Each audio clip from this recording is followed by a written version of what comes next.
Project scope management. Project management का तीसरा knowledge area जिसको प्रोजेक्ट स्कोप मैनेजमेंट कहते हैं। प्रोजेक्ट स्कोप मैनेजमेंट होता क्या है?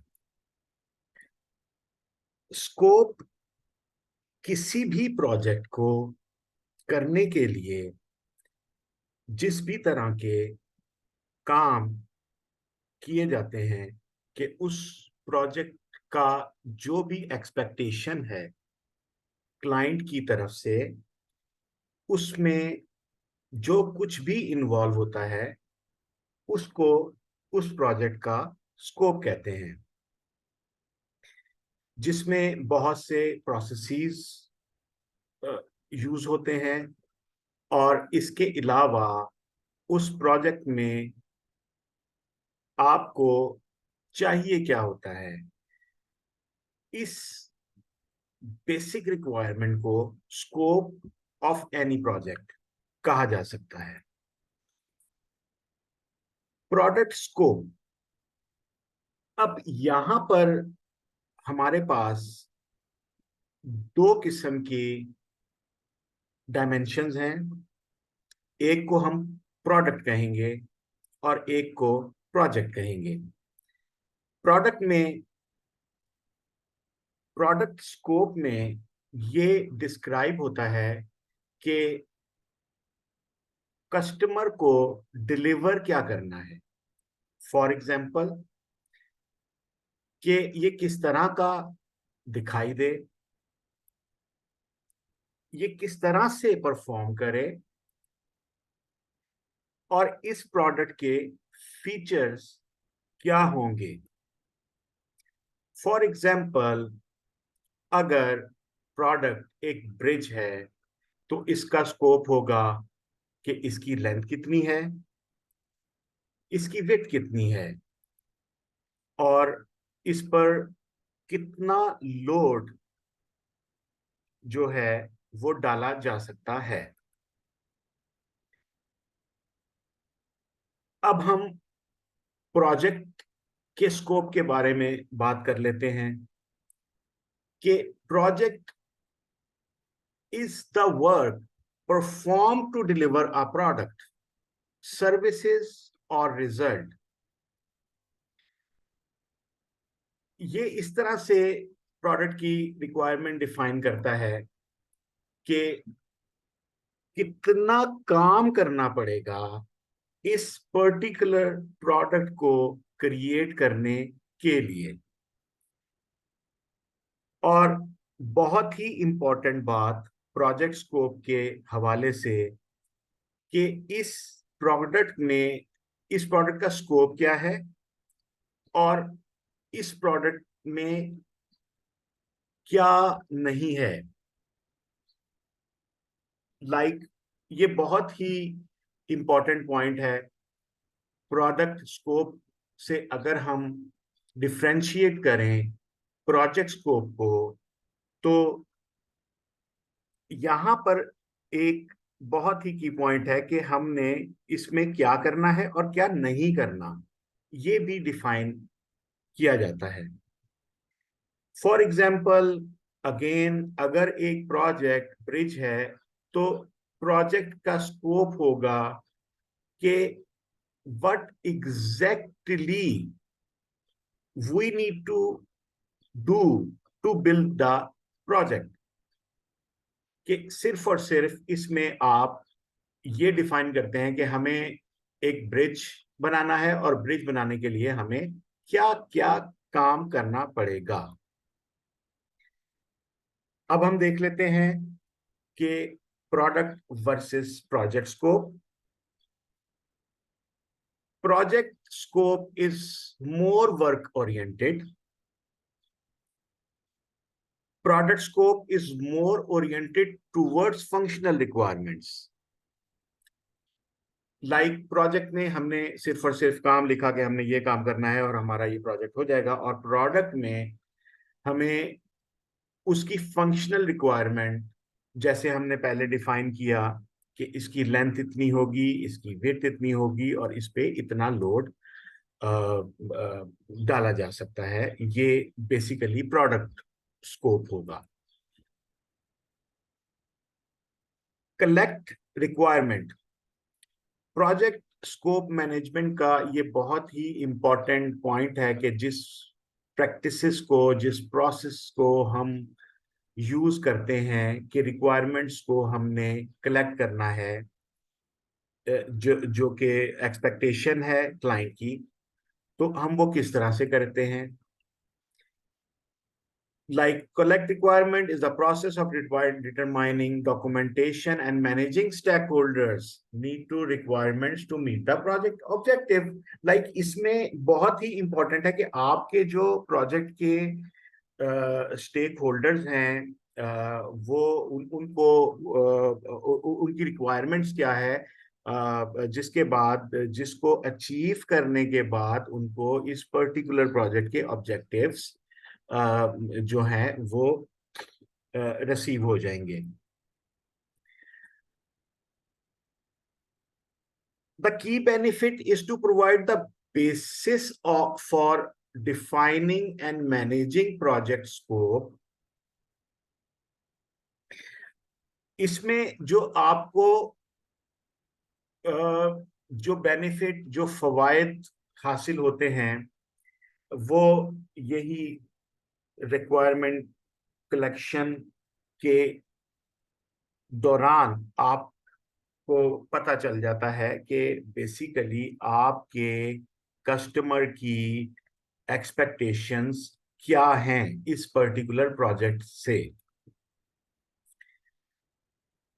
अब रिक्वायरमेंट्स में कुछ चीजें हैं जिसमें डॉक्यूमेंटेशन, जो कि प्रोजेक्ट स्पॉन्सर्स हैं, उनके साथ आप निगोशिएट करते हो, आप डॉक्यूमेंट राइट करते हो और स्पॉन्सर्स, कस्टमर और अदर स्टेक होल्डर्स के सामने इसको प्रेजेंट करते हो कि देखिए, आपसे मिलने के बाद, आपसे बात करने के बाद हमारी नज़र में आपको जो भी जो भी फीचर्स, आपकी जो भी ऑब्जेक्टिव्स हैं इस प्रोजेक्ट के हवाले से, वो ये वाले हैं जो कि आप एक डॉक्यूमेंटेड फॉर्म में उनके सामने प्रेजेंट करते हैं।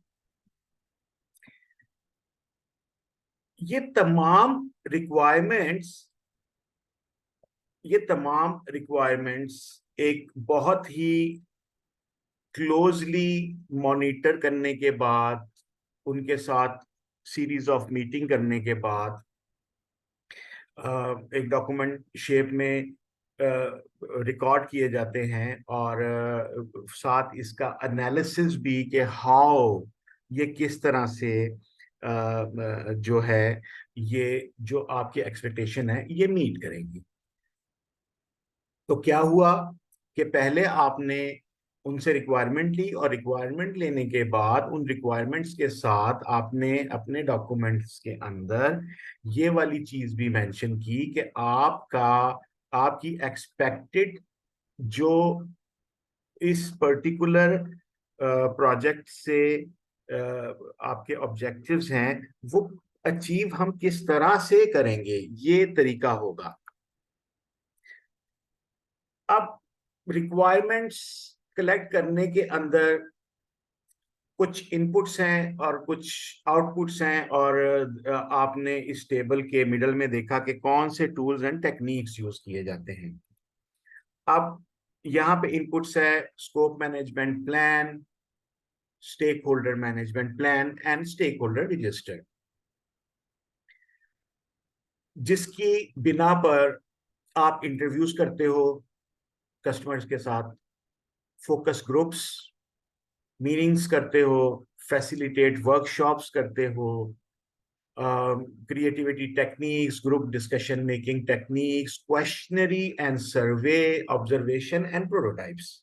Like आप डिफरेंट किस्म की एक्टिविटीज, डिफरेंट किस्म की interaction with the project sponsors आप उनके साथ परफॉर्म करते हो, और उनको परफॉर्म करने के बाद जिसमें आपके मेन पॉइंट्स हैं, प्रोटोटाइपिंग के एक तरह का आप हाई लेवल डिजाइन भी प्रोवाइड कर देते हो कि दिस एग्जैक्टली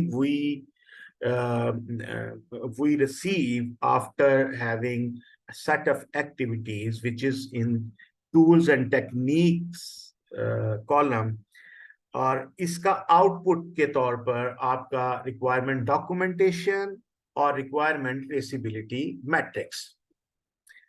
रिक्वायरमेंट डॉक्यूमेंटेशन और रिक्वायरमेंट टेस्ट ट्रेसिबिलिटी मैट्रिक्स में इतना फर्क होता है कि रिक्वायरमेंट डॉक्यूमेंटेशन जरा एक डिटेल्ड डॉक्यूमेंट होता है आपकी स्कोप के हवाले से, और रिक्वायरमेंट ट्रेसिबिलिटी मैट्रिक्स एक जस्ट लाइक एक पॉइंट बेस एक टेबल होता है जिसमें आप आसानी के लिए कि कस्टमर को इसको एक बर्ड्स आई व्यू में मिल जाए कि what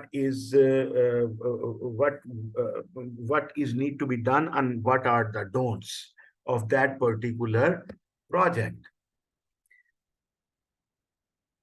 Defining scope. It is a process of developing detailed description, project scope and product scope. जैसे मैंने पहले आपको पिछली स्लाइड में इस बारे में डिफाइन किया। अब describe the project, service or result boundaries by defining which the requirement collected will be included in the excluded from the project scope is the same point which we already discussed earlier. We need to establish a document, a detailed document in which we will include कि हमने क्या इस project में करना है और क्या नहीं करना। अब डिफाइनिंग स्कोप के अंदर जो इनपुट्स हैं वो है आपका project chartered, requirements documentation, organisation process assets, और टूल्स एंड टेक्निक्स में expert judgement, product analysis, alternative identification. और इन तमाम इनपुट से जब हम गुजरेंगे फ्रॉम हेयर टू हेयर तो हमारे सामने एक डॉक्यूमेंट आएगा जिसको हम कहेंगे प्रोजेक्ट स्कोप स्टेटमेंट। इसको हम स्टेटमेंट ऑफ वर्क भी कह सकते हैं और SOW भी कहते हैं इन अ शॉर्ट फॉर्म। इससे आगे आप depending upon this project scope statement आप क्रिएट करते हो work breakdown structure. Work breakdown structure के हवाले से हमने पहली वीडियोस में भी डिस्कस किया है। ये बेसिकली स्मॉल मैनेजेबल कंपोनेंट्स होते हैं कि फॉर एग्जांपल एक प्रोजेक्ट स्कोप के रिजल्ट में आपके पास एक सेट ऑफ टास्क्स डिफाइन हो जाते हैं जो कि प्रोजेक्ट मैनेजर कर रहा होता है कि हमें फॉर एग्जांपल किसी भी प्रोजेक्ट को अचीव करने के लिए इस तरह से ये वाले टास्क करने पड़ेंगे, और इन टास्क्स का फिर आगे आप टाइमलाइन भी लिखते हो और एस्टिमेशन भी इसके बाद ही परफॉर्म कर पाते हो। और ये बेसिकली स्मॉल और मैनेजेबल कंपोनेंट्स होते हैं जो कि आप फिर आफ्टरवर्ड्स अपनी टीम में डिस्ट्रीब्यूट करते हो और उनसे ये वाला प्रोजेक्ट ये वाले वर्क ब्रेकडाउन स्ट्रक्चर्स को कंप्लीट करवाते हो उनसे वर्क करवाने के बाद। तो बेसिकली वर्क ब्रेकडाउन स्ट्रक्चर एक तरह का स्ट्रक्चरल विजन होता है कि आपको डिलीवर क्या करना है।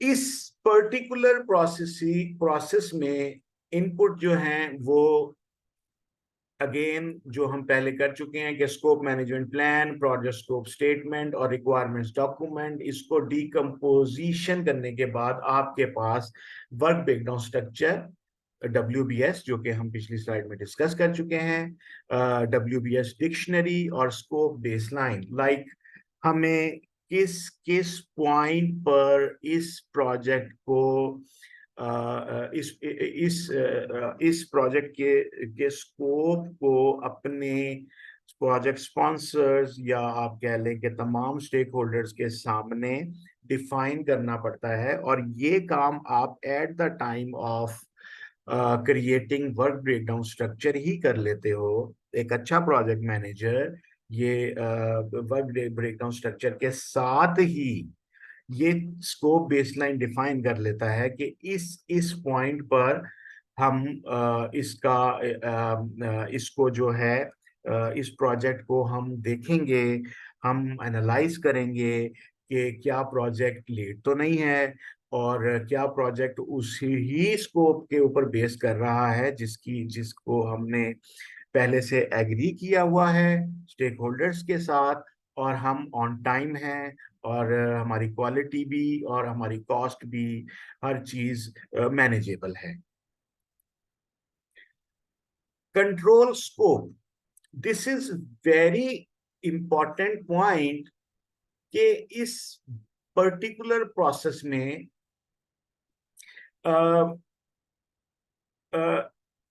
स्कोप को कंट्रोल किया जाता है। फॉर एग्जाम्पल, जब आपका स्टेक होल्डर, आपका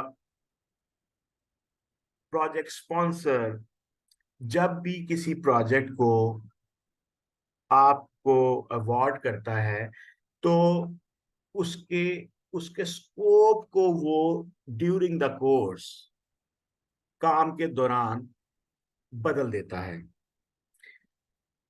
हम ब्रिज की एग्जांपल लें तो ब्रिज की उसने विड्थ बदल दी, और उसने कहा कि मुझे इस पर जो मैंने लोड दिया था वो भी अब चेंज होना चाहिए। इस तरह की चेंजेस को हम स्कोप क्रीप के नाम से अ, अ, जानते हैं, कि जब आपके प्रोजेक्ट का स्कोप कंट्रोलेबल ना रहे और आपका प्रोजेक्ट स्पॉन्सर इसमें बार बार बार बार चेंजेस लेके आए, तो इस चीज को स्कोप क्रीप होते हैं। तो इस पर्टिकुलर प्रोसेस जिसको हम कंट्रोल स्कोप कहते हैं, हम स्कोप क्रीप को अवॉइड करते हैं कि ये कहीं इस तरह की चेंजेस से अ, हमारी कॉस्ट बढ़ सकती है, हमारा टाइम बढ़ सकता है, और या हमारा जो है क्वालिटी इफेक्ट हो सकती है। तो हमें एक अच्छा प्रोजेक्ट मैनेजर के ये हर वक्त कोशिश होती है कि इस तरह की कोई भी स्कोप में चेंजेस को वो रद्द कर दे या किसी तरह से मैनेज कर ले। आपके जो स्टेक होल्डर्स हैं प्रोजेक्ट से, उनके साथ सीरीज ऑफ मीटिंग करके या उनको बात समझा के। And this is very important point. Project manager इस पर्टिकुलर चीज को हर वक्त फोर्सी करता है।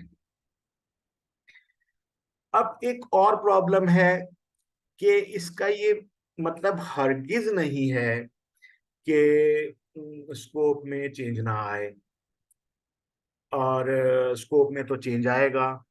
आपके कस्टमर है, कस्टमर को अगर इसमें चेंज चाहिए, तो वो आपको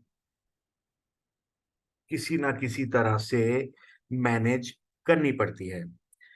अब इस तरह की चेंजेस को मैनेज करने के लिए एक अच्छा project manager change control process introduce करवा देता है, जिसमें उसको ये करना होता है, क्योंकि ये एक सेपरेट डॉक्यूमेंट होता है, तो इस चेंज को वो पूरी तरह से एनालाइज करने के बाद इस पर्टिकुलर चेंज का इम्पैक्ट, जो कि स्केड्यूल पर भी आ सकता है, क्वालिटी पे भी आ सकता है, रिसोर्सेज पर, और रिस्क भी बढ़ सकते हैं, तो वो पहले से ही इस चेंज कंट्रोल प्रोसेस को अडॉप्ट करके अपने प्रोजेक्ट स्पॉन्सर्स को ये बता देता है कि आपके स्कोप में चेंजेस की वजह से इस प्रोजेक्ट का स्केड्यूल, इस प्रोजेक्ट की क्वालिटी, इस प्रोजेक्ट की रिसोर्सेज और रिस्क, और रिस्क जो हैं वो बढ़ सकते हैं। इस पर्टिकुलर चेंज कंट्रोल प्रोसेस को अडॉप्ट करने के लिए ये एक टेबल है जिसमें आप स्कोप बेसलाइन, जिसका इनपुट है स्कोप बेसलाइन जो आपने पहले ही डिफाइन कर लिया होता है, स्कोप मैनेजमेंट प्लान इसको भी आप डिफाइन कर चुके होते हो, change management plan, requirement traceability matrix, organisation process assets, these are basically the inputs.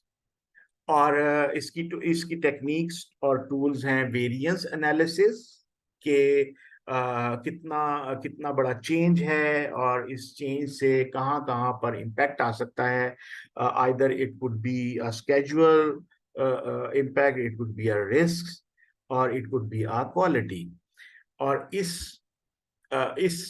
Basically इस प्रोसेस का आउटपुट है work performance information, change request, scope baseline update. तो जाहिर सी बात है कि जब आप स्कोप चेंज करोगे तो आपके वर्क की परफॉर्मेंस के ऊपर इफेक्ट आएगा। इतना चेंज रिक्वेस्ट ये थी, और आपकी जो हमने पहले से ही स्कोप बेसलाइन, अब बेसलाइन पहले से हम सबमिट करवा चुके हैं, उसका अपडेटेड वर्जन ये है। तो ऑब्वियसली ये 3 तरह की डॉक्यूमेंट के थ्रू आप अपने प्रोजेक्ट स्पॉन्सर्स को ये बता देते हो कि आपके स्कोप में चेंज आने के बाद इस किस्म की का इम्पैक्ट आपके प्रोजेक्ट पे आ सकता है। प्रोजेक्ट स्कोप मैनेजमेंट के हवाले से आ, इतना ही इतना ही कुछ मैं आपको आज बता सकूंगा। और मेरा ख्याल है ये काफी होगा आप लोगों के लिए, just to understand that what exactly project scope management do. Next time मैं आपके लिए नया टॉपिक लेकर आऊंगा डिस्कस करने के लिए। उस वक्त तक के लिए आप अपना ख्याल रखिएगा।